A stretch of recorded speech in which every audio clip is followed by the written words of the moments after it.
know that every day you have the same struggle. What am I going to get on the table tonight for my family that's going to be semi-nutritious that they're going to want to eat? Well, Claire Tansey has the answer.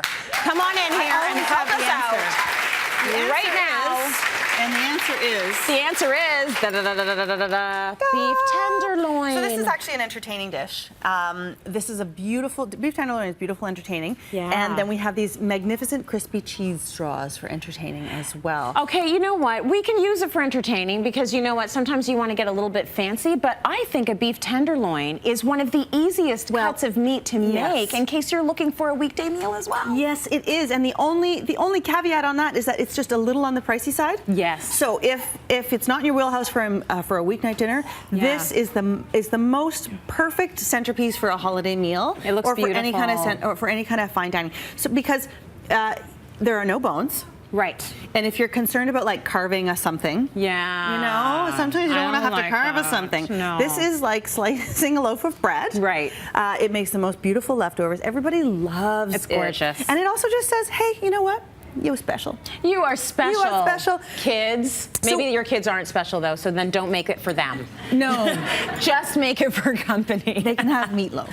They can have meatloaf. Yeah, they can have meatloaf. Easier. And then, so to start off, so this is a basic of entertaining. This is a cheese straw that we're going to start off with here. Genius. And they are really, really, really easy. And you need to have this recipe in your back pocket. Okay. For if you are entertaining, or if you're say you get asked to somebody's house and you're like, hey, I'll bring the appetizer. Right. And then, you know, the day of, you're like, oh my gosh, what am I going to do? I can't bring chips again. Right. So you buy yourself a package of puff pastry. Yeah. And this is the pre-rolled stuff, my friend. Now this is the one, you want to look for the all butter one. Okay. There are some that have a different type of fat in there, and it's not as good. It's just not as tasty. It's not bad for you, but you know, if you're going to use pastry, you may as well use all butter. Yeah, sure. I've got no problem with that. You don't have any trouble with that. I have no problem with that. I didn't think you would. So good. So this comes pre-rolled like this, and you thaw it overnight in the fridge so that it's still kind of firm. Like you don't want it to be melting all over the place. Right. And what I'm going to do here, this is super easy. First, we're going to just chuck that on the floor because that's the way we roll here at City Line. A little bit of egg wash. Do you like a little bit of sexy tickle cayenne pepper? Absolutely, I do. Just a little. There's something. I always like a little bit of heat, a little bit just a hint. Kick.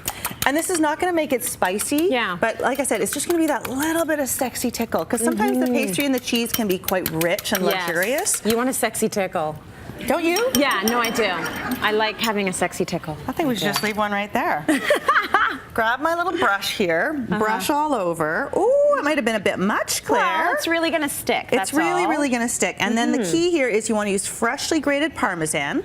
And we tested this with a lot of different cheeses. We tested it with like a smoked cheddar, and we tested it with like a Swiss cheese. But the thing is, you want the dryness of the Parmesan. Look at how fine that is. Yeah, and you just, you know, I do that on my zester or my rasp. Oh my gosh, because Parmesan is so so firm, so hard of a cheese that you can actually just do it on your zester, and then you get a lot of distance out of it. Yeah, that's You get a lot. That's great. Key. I'm going to make sure that the cheese sticks to the pastry. Oh, okay. A lot of it's going to stick to my rolling pin. I am not afraid. I'm going to take my handy whisk and just get it back on there. Okay, so now how do we turn this into those? Now you might freak out. Don't freak out. Okay, I won't freak out. Is everybody not freaking out? What are you going to do? I'm just going to slice it. I'm going to move my cup here. I'm not freaking out, that's for sure. I know. So you're going to slice it into half-inch strips. Yeah. And you can either use your handy-dandy paring knife or... Oh, your pizza cutter. Your pizza cutter, which is good for other things besides pizza. And you go like that, and you make it into strips, and then you get your baking sheet ready, and you just give this a twist. Oh, that's all you do.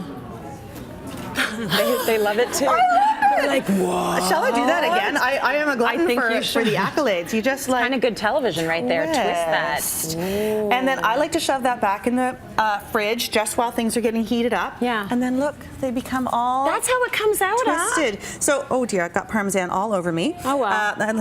No, everybody want to come give me a sexy tickle? So you can see that that's where the Parmesan is. It's all golden. And because it's pastry, it's... Oh my gosh, I need to.